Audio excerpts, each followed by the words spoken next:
FPUC Retro. It was owed to you. It was promised to you. It was to be $600 a week from July to December 2020. So will it happen? We still have not seen the definitive answer. Joe Biden promised it in the campaign trail. He promised it in the transition papers. He wrote it, $600 a week. FPUC from July to December. So will it come to a fruition? We have to see. Currently in the proposal, Joe Biden doesn't have it in there. He has FPUC going forward at $400 a week. The Republicans say go forward at $300 a week. But it could still change. Enjoy this Overnight LA video explaining how FPUC Retro works, what it is, what is FPUC, what is PUA, what is UI, and how to do escalated benefits to get as much as $9,000 additionally in back retro escalated unemployment benefits. Enjoy this Overnight LA video on FPUC.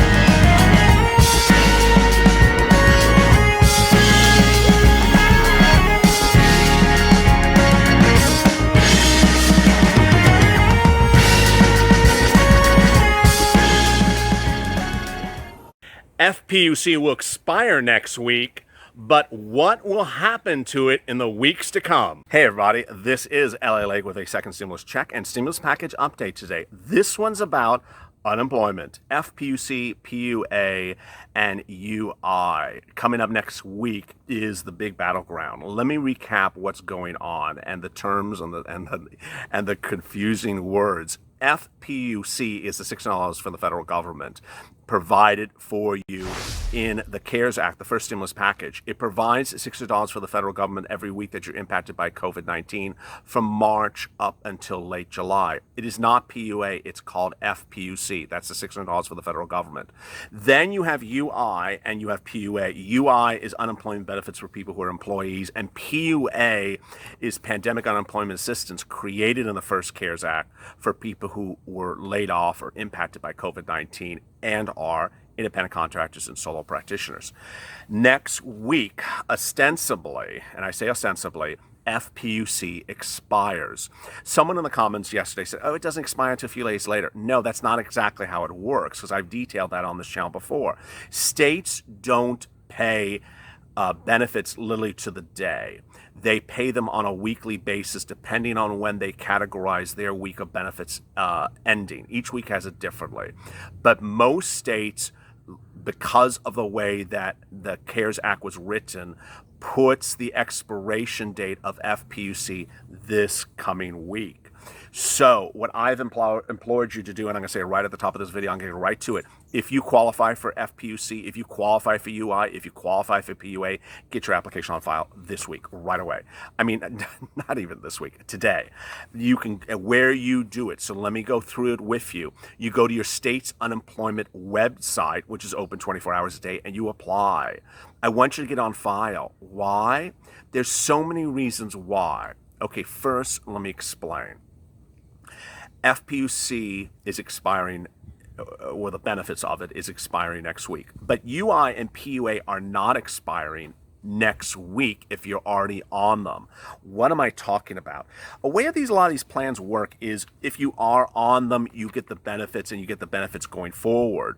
But if you're sitting on the sideline and you've never applied for the program and you're like, you know, maybe I'll go apply for that thing. I heard about it on a YouTube video. Well, if you wait too long, the window of when you can apply may be closed. That window to apply for PUA is coming up to a close. That window for extended benefits under UI is coming up to close if you have not already applied. How do you apply? Why do you apply? What are you eligible? Let me go through those details right away. UI and PUA are slightly different. First, you need to know what type of person you were in 2019. Well, namely, actually right before the pandemic hit. Were you an employee or were you an independent solo practitioner? If you are an independent solo practitioner, you are a PUA person. If you are an employee, you are a UI person. So the way you do is you go to state's unemployment website, you apply. If you are UI, you do the UI. If you are the PUA, then some states have it as one application, some of it has it as two separate applications. But what you have to understand for PUA is that you must apply for UI and get a denial for UI before you apply for PUA. First thing to understand. Second thing you got to understand is UI and PUA are absolutely don't go hand in hand, don't go together. So every single day I have someone say, I'm on UI, can I switch over to PUA? No. I'm on PUA, can I switch over to UI? No. You cannot be one or the other. You can only be one. You cannot be both of them. You can only be one or the other. In fact, the way the PUA is written is you must be ineligible for UI to get PUA. So, and they will actually require you to go through that process. So an example is you're an electrician, you're self-employed, and you have to go into the state's unemployment website and say, hey, I am not an employee, I'm an electrician, I'm self-employed. Okay, you don't qualify for UI. Things I want you to remember are the following. When you're applying and you go through the application, God, there's so many things that are so important. I've been doing these videos forever. It feels like it's 2 months, but there's some things that are so important. And I know we have all these new viewers, about 10,000 per day. If you're new to this channel, like and subscribe. But boy, I want you to get this. Get a pen and paper and get ready to grasp all this. First of all, if you are impacted from the pandemic at a date earlier than today of watching this video, and you're about to go apply for one of these things, then choose that date. Here's an example. Let's say that your state issued a lockdown back in March. You went on lockdown. You couldn't run your business as an electrician. That lockdown has not been lifted. You're still on lockdown. Well, when you go to apply for what we're talking about today, don't list the date of impact as today. The date of impact is March. And so what you will ultimately get is what's called retroactive benefits. It means backwards and then up to the front. So if you, in this scenario, the electrician who was shut down in March and is still shut down, then he or she would get March benefits all the way up to the present. Next, I need you to understand that the eligibility terms are very well defined. And in the case of PUA, there is one that you absolutely have to pay attention to. It says that you may be eligible if, as an independent contractor, let's say an electrician, you contracted COVID-19, pretty clear. Your family member contracted COVID-19, pretty clear. You're taking care of someone that contracted COVID-19, pretty clear. But listen to this one. Your work was either fully reduced to zero or partially reduced. Did you hear that? There's a word in there that says partial reduction or partially reduced. So that is grounds for eligibility for PUA. And you need to remember that. So for example, let's say you were issued a lockdown in your state as an electrician in March. You couldn't work for like 3 weeks, but then the lockdown was relifted. And then you just really didn't have a lot of work because of COVID-19. It has to be because of COVID-19. You only got 2 hours of jobs offered to you on a given week when you would normally work 50 hours a week. Well, then you may likely qualify for PUA every single week, even after the lockdown is lifted. That is one thing that is so great, and this is great news about the way the PUA is written. Now, why am I telling you the importance to getting this file now? Boy, there's a lot of reasons. So let me go over them with you. First, PUA is, PUA pays a certain number of weeks of benefits for every week that you're impacted by COVID-19 from the date that you start to the future. I said in some of the videos it was 39 or 33. I can't remember the number of days. So whatever it is, 33 or 39 weeks. So if you get on PUA right today and you're approved and you're ready to go, you could have those number of weeks going forward, 33, 39, whatever it is. That's great news. If you don't do this and you sit back and you were eligible and you don't do it, come August, PUA will expire if Congress doesn't extend it, and then we'll make it reinstituted. But you won't be on the old PUA. You'll have to wait around. Why wait around for something that you could be owed right now? That's the first thing. Second thing is UI benefits, employee benefits. They had something called FPUC. This is what was called extended weeks of benefits under the CARES Act. As you know, as an employee on unemployment assistance, you have your normal weeks of benefits. Then your states during this pandemic have extended the number of weeks of benefits. That's called extended state benefits. Then the federal government in the CARES Act, the first stimulus package, extended the weeks of benefits further, called FPUC. So there's more weeks of benefits. But here's the but. If you sit around and don't apply for anything, even if you were eligible, you may not get all these benefits, or you'll have a lapse if you wait to apply for them in August. So just don't wait around. I don't mean that you have to be approved in the next week, but don't wait around. If you qualify for these things, apply now. I mean, that's the number one thing I always talk about all these videos. If you qualify for something, apply now. Do not wait 7 days, 5 days. Apply literally the day I'm talking to you about it. All right, $600 FPUC, that from the federal government. What's happening with that, and what happens when if you apply right today? So let me explain to you. FPUC goes on top of PUA and goes on top of UI. It's called FPUC. I mean, literally every single day that this channel has existed since we're now at like our 60th day or 70th day, people always say, I don't like that $600 a week from the federal government, PUA. When is PUA that $600 getting extended? That is not PUA. It's FPUC. FPUC is $600 for the federal government, not PUA. So PUA is on top of UI, is on top of PUA.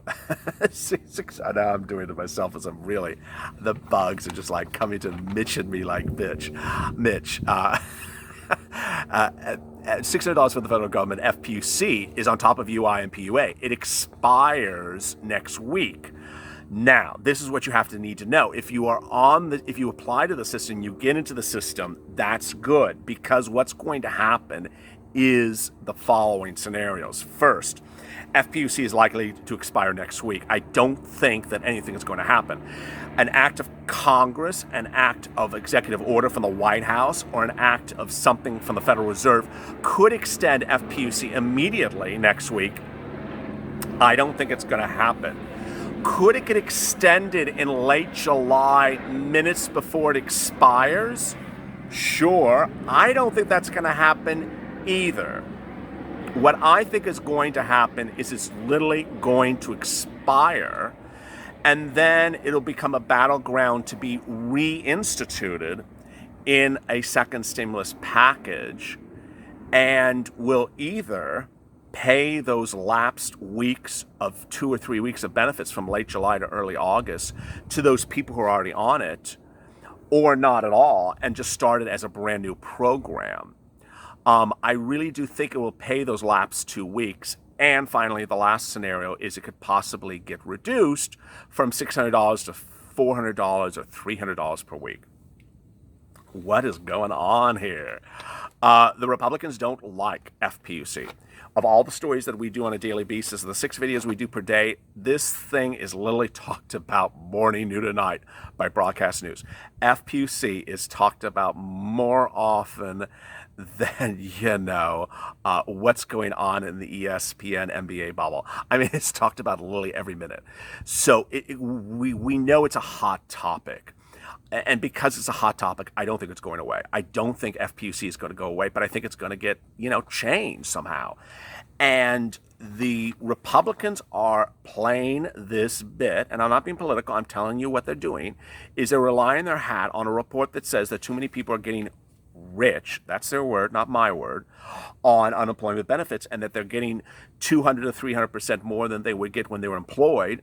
The report claims that 2/3 of people on unemployment benefits, well, especially FPUC, are getting more than they got when they were employed, and that if we reduce the amount of FPUC, then about 60% of that problem would be fixed. I mean, that's what they're saying. I mean, I got to tell you what they're saying, but let me get to what's going on in Ohio, because this is really compelling. This is breaking news today about Ohio. So Ohio is going in the wrong direction and could become the next Florida. In Ohio, Governor Mike DeWine, who is a Republican, said Sunday that the level of COVID-19 cases is going in the wrong way. About 60% of Ohio is currently under a mask ordinance, but the number of cases have now passed 73,000 in their state as of Saturday. We're going the wrong way, he told Meet the Press minutes ago. I don't think anyone in Ohio who watched what I've done over the last 4 months thought that, I'll do what I need to do to protect Ohioans. He said we would certainly not rule out statewide. We're looking at a statewide lockdown. I mean, this is a Republican talking. This is not a Democrat. So this is really quite interesting. As we go into a second stimulus package debate where some Republicans don't want to give you a lot of unemployment benefits, here we have a Republican governor in a Republican state being ravaged by COVID-19 that says, I have to do things to protect my citizens. I have to make sure that my citizens are protected. COVID-19 is running out of control. I have to issue lockdowns if I have to issue lockdowns. I have to, unfortunately, have people not go to work. Well, in that mindset, that is clearly someone who wants to protect his citizens and give them unemployment benefits, give them protections. It is really contrary to what Steve Mnuchin and Mitch McConnell were talking about. Really quite interesting. We're very, very concerned. It's not all about our orders. Orders are important, but it's also about getting people to understand, hey, this is very serious. We're all at a crucial state. We're at a point where we could become Florida. Florida has 35,000 total cases, according to state's unemployment, 350,000 new cases. The U.S. has 5.3 million cases to date, and 140,000 people have died. When we reopened, we were one of the first states to put in place a very sophisticated policy of how we reopened, but apparently that hasn't worked. Getting a 20-year-old to understand that he may or she feel uncomfortable is going to happen, but they may get it or may not have to. She may get it, but she may end up dying. That's the message we're trying to get across to our state of Ohio. But what's important about this is not the scariness of the pandemic. It's that you have a governor here and these really, I got to praise him. These are great remarks. He is not cutting. He is being as blunt as he can be. He's saying we are having a very serious situation. We are not controlling the pandemic. We're going to have to issue lockdowns. We're going to have to keep people, have people do things differently than we're doing it now. He's ostensibly saying that, hey, we need assistance for our state, and our state needs to change the way we're doing it. Why is this important for next week? It's so important because when you look at unemployment benefits, some of them come from a state, but some of them come from the federal government. And if you have an Ohio governor who says, I'm having problems here, you can't, as a Republican, Steve Mnuchin or Rich McConnell, turn your back on your fellow party person and say, I'm not going to give you help for unemployment benefits. Unemployment benefits, remember, when we're talking about the weekly benefits of 167 or 190 or 180, those are coming from state funds. Those come from state funds. If the states don't have that money, they have to seek the federal government for relief. A lot of states are running out of unemployment benefits. The extension of benefits comes from the federal government. So the extension of UI benefits comes from the federal government. The PUA, here I did it myself, the FPUC, that's $600 from the federal government, that is coming from the federal government. Moreover, PUA money is not normally in the coffers of the state government. What am I talking about? States don't have money sitting around normally to pay for PUA because PUA didn't exist before the pandemic. The federal government allocated it. So that's why it's so important to understand that when states, even led by Republicans or Democrats, are seeing the need to shut down, that ultimately what will happen is unemployment claims are going to increase. Need for funds are going to need to be given to the state from the federal government. The states can't bankroll all this, whether you're in Ohio or Florida or California. They can't bankroll all these unemployment claims. And ultimately, the federal government is going to have to step in and give FPUC, UI, PUA assistance to these states. If they don't, it could become a very serious situation very, very quickly. A lot of big twists and turns. Stay with us next week as we see what happens with Mitch Onse and their proposal for a second stimulus package, especially for PUA, FPUC, and UI. As always, stay informed, stay educated, and stay motivated, and stay with LA for more.